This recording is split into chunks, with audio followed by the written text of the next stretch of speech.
ইফালে দলঙৰ অভাৱতে বন্ধ হৈ গৈছে বিশ্বনাথৰ এখন প্ৰাথমিক বিদ্যালয়। বন্ধ হৈ পৰিল পশ্চিম কুৰুৱাটী প্ৰাথমিক বিদ্যালয়। দলং নোহোৱাৰ বাবেই বিদ্যালয়লৈ আহিব নোৱাৰে ছাত্ৰীসকল। পূৰ্বে প্ৰশাসনে ঘিলাধাৰী নৈৰ ওপৰত নিৰ্মাণ কৰি দিছিল এখন কাঠৰ দলং, কিন্তু নিৰ্মাণৰ কাম নিম্নমানৰ হোৱাত দলংখন পুনৰ জহি হৈ গৈছে আৰু শিক্ষাৰ্থী যাব নোৱাৰাৰ বাবেই বন্ধ হৈ পৰিছে এখন বিদ্যালয়।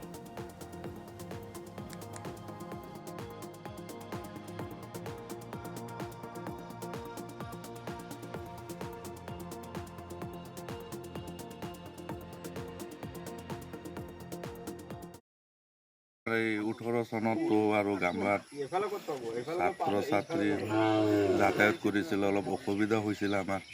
অসুবিধা হোৱাৰ পিছত আমাৰ বিধায়ক ছাৰে চাই মেলি এটা দলং দিছিলে কাঠৰ। সেই দলংটো ভাঙি যোৱাৰ পিছত অলপ ছাত্ৰ ছাত্ৰীৰ অসুবিধা হোৱাৰ কাৰণে আমাৰ এই পশ্চিম কুৰুৱাটী স্কুলটো পূব কুৰুৱাটীলৈ গুচি গ'ল।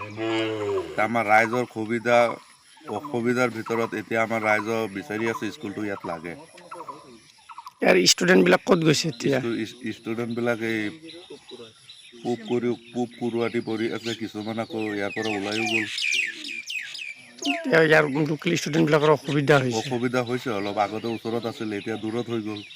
সেইটো কাৰণে আমি চৰকাৰক আহ্বান জনাইছোঁ, স্কুলটো আমাৰ এইটো লাগে ৰাইজৰ সুবিধাৰ কাৰণে। ইফালে দলঙৰ অভাৱতে বন্ধ হৈ গৈছে বিশ্বনাথৰ এখন প্ৰাথমিক বিদ্যালয়।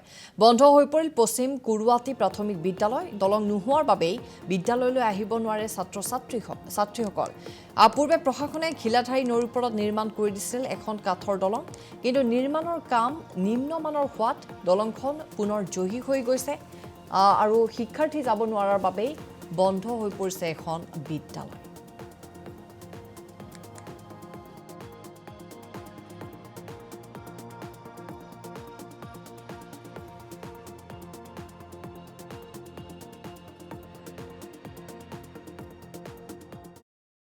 এই 18 চনতো আৰু গামলাত ছাত্ৰ ছাত্ৰী যাতায়াত কৰিছিল, অলপ অসুবিধা হৈছিল। অসুবিধা হোৱাৰ পিছত আমাৰ বিধায়ক ছাৰে চাই মেলি এটা দলং দিছিলে কাঠৰ।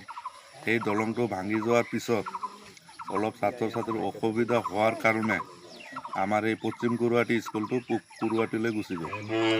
আমাৰ ৰাইজৰ অসুবিধাৰ ভিতৰত এতিয়া আমাৰ ৰাইজ বিচাৰি আছে স্কুলটো ইয়াত লাগে। ইয়াৰ ষ্টুডেণ্টবিলাক ক'ত গৈছে এতিয়া? ষ্টুডেণ্টবিলাক এই